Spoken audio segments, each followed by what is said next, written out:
ውድ ቤተሰቦች ተመልሼ መጥቻለሁ። ተመልሼ ስመጣ እንግዲህ ዛሬ ፈታ ዘና እያልን ነው ማለት ነው። እኔማ ዘና የምልበት ቦታ አጥቻለሁ። እንደው ጣራ ላይ ወጥቼ ዘና ፈታ ልበል።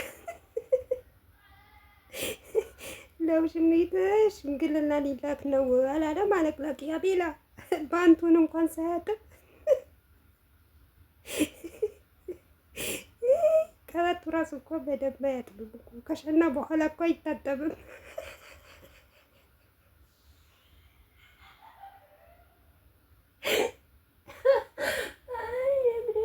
ገበሬ ነው ብላችሁ ሻንቶ እኮ ቀበቶ ዝም ብሎ እኮ ነው የሚያስረው እና በሰው ህይወት እየገባ ይበጠብጣል። አቤት አቤት አቤት አቤት! አንቺን ብሎ ቀለበት አሳሪ ማለት ነው። አንቺ አቤላ የምትባይዋ ሴትያ ማለት ነው። መጀመሪያ እስቲ የራስሽን ህይወት ምሪ ማለት ነው። የሰውን ህይወት ከመምራትሽ በፊት ማለት ነው። እኔ ምንድነኝ ብለሽ አስቢ። ዛሬማ ልክ ልክሽ ነገረሽ አብርሽ ማለት ነው። ከአሁን ወዲህ አንቺ አያገባሽም። አቤላ ሰምተሻላ? አንቺ አያገባሽም፣ ከህይወታችን ውልቅ ብለሽ ውጪ። እንግዲህ ቀለበት አስረናል። እኔና ውሽሚት ራሳችን ተስማምተን ራሳችንን አስበን የራሳችን ህይወት እንመራለን። ከአሁን ወዲህ አቤላ አንቺ አይመለከትሽም ተብለሻል። በቃ የዘፈን ዳርዳሩ እስክስካ ነው አሉ። እንግዲህ ያንቺ ነገር ማለት ነው ዳርዳሩ እስክስካ ነው። በደንብ እስክስካ ውጊሽ አቤላ። ሰምተሽኛል አይደል? እና አቤላ ተብዬው ማለት ነው አታለቅልቂ ዝም ብለሽ ማለት ነው። ይሄ ቀለበት ደግሞ ጉራ በኪስ ማለት ነው። አሳይተናል በተግባር ታይ እንጂ ምንድነው ያሳየሽው? ያ ነገር ሲነካ የመቼ ሳላየንም አይደል? አላህ ይቅር በለኝና ማለት ነው። አስተፍራላ ያረቢ ሰብሮ ስጠኝ፣ ትግስቱ ስጠኝ። አቤላ ልታሳብደኝ ነው እናንተ። እና ውድ ቤተሰቦቼ ለማንኛውም እውነት ለመናገር ማለት ነው ዛሬ አብርሽ ለሄርሜላ በደንብ አድርጎ ነው መልስ የሰጣት ማለት ነው። ምክንያቱም ከአሁን ወዲህ ቀለበት አስረናል፣ እኔና እሷ ማንም አይመለከተውም። የሚጠቅመንና የሚጎዳን ወደፊታችን ደግሞ እንዴት እንደሆነ እኛ ራሳችን እናውቃለን ተባለች ሄርሜላ እንትና ማለት ነው። እቺ አቤላ ተብዬዋ በደንብ አድርጋ ሰምታለች ብዬ ተስፋ አደርጋለሁ ማለት ነው። ሲቀጥል ውሽሚት ማን ወዷት ነው ወደ ቤተሰብ ጋር ሽምግልና የሚላከው? ኤፍሬም አይወዳትም፣ ዴፍ አይወዳትም።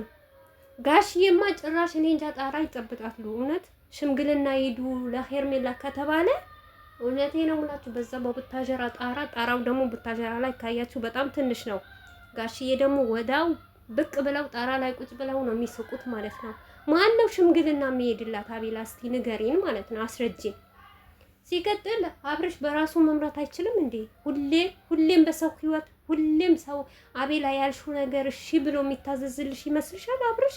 ኧረ አንዳንዴ ሼም ነው። ሼም የሚባል ነገር ወቂ እንጂ ወቂ። አብርሽን በግድ ጎትተሽ በቃ ትዳር ውስጥ ልትከቺው ነው። ታይ ለራስሽም ጥሩ አይደለም ለነገ ማለት ነው።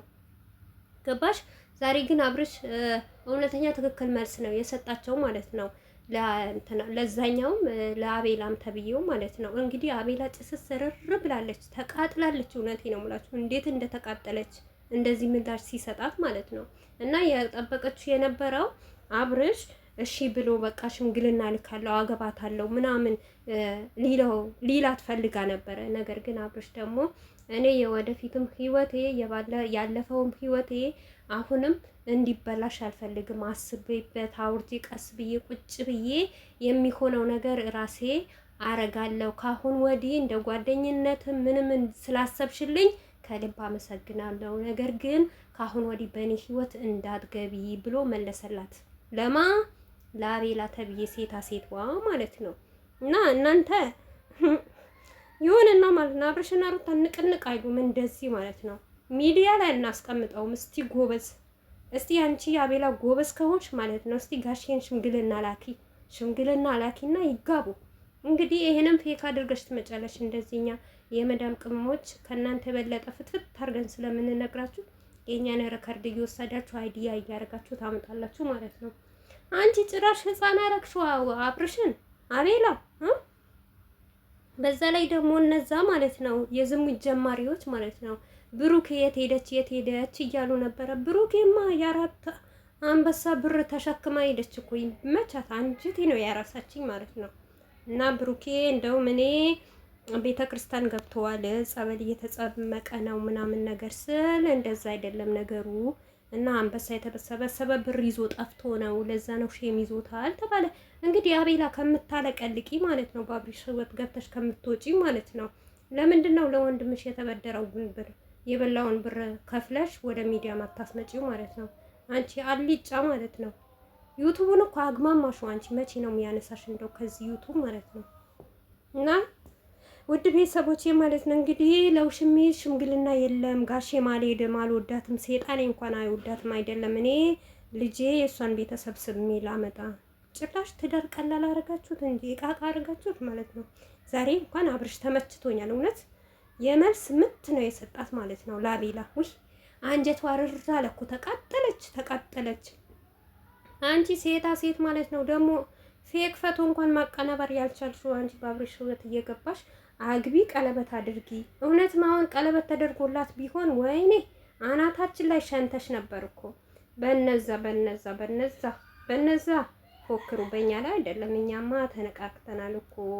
መቼም ነብር አንድ ነገር አያመልጠውም አይደል? እኛም ምንም ነገር የሚያመልጠን ነገር የለም። አቤላ ተብዬው ሰከን በይ ረጋ በይ ማለት ነው።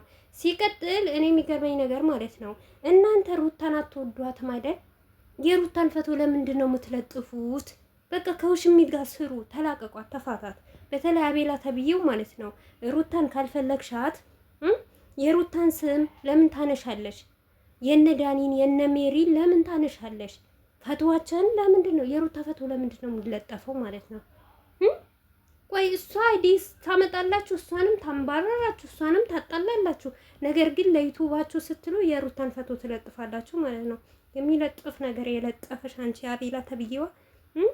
እኔማ በቅርብ ሀገር ከገባሁኝ ማለት ነው አንቺ ያለሽበት ፈልጊ እንዲህ ጥፍጥፍ ሳላረግሽ ጠብቂኝ ብቻ። ለሁሉም ነገር ጊዜ ያለው ቆይ ጠብቂ ማለት ነው አቤላ ማለት ነው። እና አቤላ ሰከን በይ ለማንኛውም ማለት ነው። እውነቴ ነው የምልሽ ሰከን ያለ ሰው ምንድን ነው የሚባለው? ሰከን ያለ ነገር ቅቤ ነው ይወጣዋል ምናምን የሚባል ነገር አለ ማለት ነው። ጭራሽ አሁን ብለሽ ሽምግልና ላኪ ትያታለሽ ትይዋለሽ ላብረሽ። ሼም አይደለም ሼም አይዝሽም እንዴ? ኧረ ላሽ በይ ወይኔ በላቸው እንደው ወይኔ በላቸው እንደው አብርሽና ሄርሜላ ላይ ተጋቡ ቀን ማለት ነው። ወይኔ እኔ በአንድ 100,000 ይገባለሁ ማለት 100,000 ሰብስክራይብ ይገባለሁ እውነት አብርሽና ሄርሜላ ላይ ተጋቡ ቀን ማለት ነው። ሲቀጥል አብርሽ አያፈቅራትም አይወዳትም። ገባችሁ አይደለም ሊያገባት በረጅም እንጨት እንኳን አይነካትም ማለት ነው። እናንተ ዝም ብላችሁ ቶሎ 100,000 ያስገቧትና ከዛም በኋላ እኛና እሷ እንተያያለን ማለት ነው። ሲቀጥል ትቀመጥ እንደዚህ ማለት ነው። ሄደ የመጣ ይርገጣት ትንሽ ጊዜ ማለት ነው። ክብራን ይደራደርባት። ሩታዬ አሁን ሁለተኛ እርጉዝ አይደለችም፣ ሰራተኛ ትሆንላታለች፣ ሉልን ትጠብቃለች። እና ቀስ እያላችሁ እንደውም ሰብስክራይባችሁ አንሱ ማለት ነው። እውነት ሩታ ሀብቴ እንዳትደክምበት ዘና ፈታ እያለች ቁጭ ብላ ትብላ። ውሽሚት ደግሞ እዚህ ጋር እኛ እየጋጥናት ትስራ።